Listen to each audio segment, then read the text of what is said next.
مدد کا نظام اور غیبی نصرتوں کا سلسلہ انبیاء تک موقوف نہیں ہے۔ اس زمانے میں مسلمان بیچارہ اس احساس کمتری کا شکار ہو گیا کہ بھئی وہ تو اللہ والے ہیں، ان کے تو کام اللہ بنا دیتے ہیں۔ ارے تم کون ہو؟ تم بھی تو اللہ والے ہو۔ وہ تو صرف کافر ہی ہے جو اللہ والا نہیں ہے، ہر مسلمان اللہ والا ہے۔ جو اللہ پر ایمان لایا ہے وہ اللہ والا ہے۔ مسلمانوں نے ہی تقسیم کر لیے ہیں کہ تم اللہ والے ہو۔ میں کیا بتاؤں، اتنی لجاجت سے تنہائی میں دعا نہیں مانگتے جتنی لجاجت سے بزرگوں سے درخواست کرتے ہیں، اللہ سے نہیں کرتے۔ حالانکہ اللہ تعالیٰ اعلان کر رہے ادعونی استجب لکم، یہ تو اس امت کی خصوصیت ہے کہ اس امت کو اللہ نے دعاؤں میں نبی والا درجہ دیا ہے۔ اس امت کو اللہ نے دعاؤں میں نبیوں کا درجہ دیا۔ صرف سوچو تو صحیح، ادعونی استجب لکم، مجھ سے مانگو میں دوں گا، یہ درجہ نبیوں کا تھا۔ قوم کو جو کچھ چاہیے ہوتا تھا وہ نبی سے کہتی تھی، نبی اللہ سے دلوا دیتے تھے۔ لیکن اس امت کی خصوصیت یہ ہے کہ اللہ نے دعاؤں کی قبولیت میں اس امت کو نبی والا درجہ دیا ہے، اور اللہ کی ذات عالی سے براہ راست فائدہ اٹھانے کے لیے احکام اور اعمال دیے ہیں۔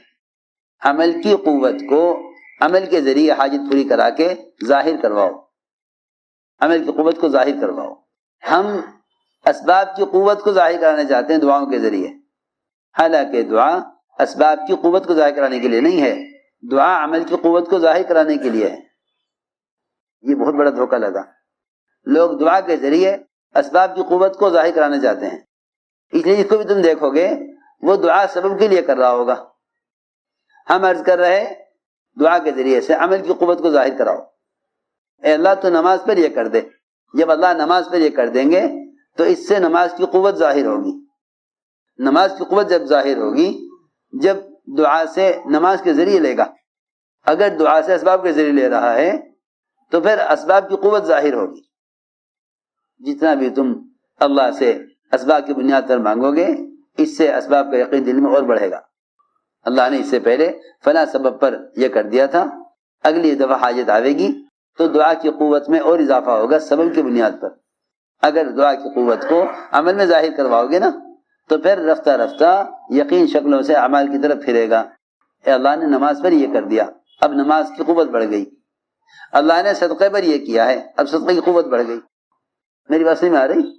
سب اس غلطی پر ہیں، سب کہ وہ دعا کی قوت کو سبب پر استعمال کرتے ہیں۔ سب کی غلطی ہے، سارے عوام خواص پڑھے لکھے سب اس دھوکے کے شکار ہیں کہ وہ دعا کی قوت کو کس کے لیے استعمال کرتے ہیں؟ سبب کے لیے۔ جب دعا کی قوت کو سبب کے لیے استعمال کریں گے تو جب اس سبب سے حاجت نظر آئے گی پوری ہوتے ہوئے تو خود ہی فیصلہ کر لو کہ اس سے عمل کی قوت بڑھے گی یا سبب کی قوت بڑھے گی۔ سبب پر یقین بڑھتا ہی اس لیے ہے کہ لوگ اپنی دعاؤں کی قوت اسباب پر لگاتے ہیں۔ اے اللہ اس ڈاکٹر کے ذریعے تو شفا دے دے، جیسے ہی اس دعا پر ڈاکٹر کے ذریعے شفا ملے گا تم یاد رکھو کہ اس ڈاکٹر کے علاج سے یقین میں اضافہ ہوگا۔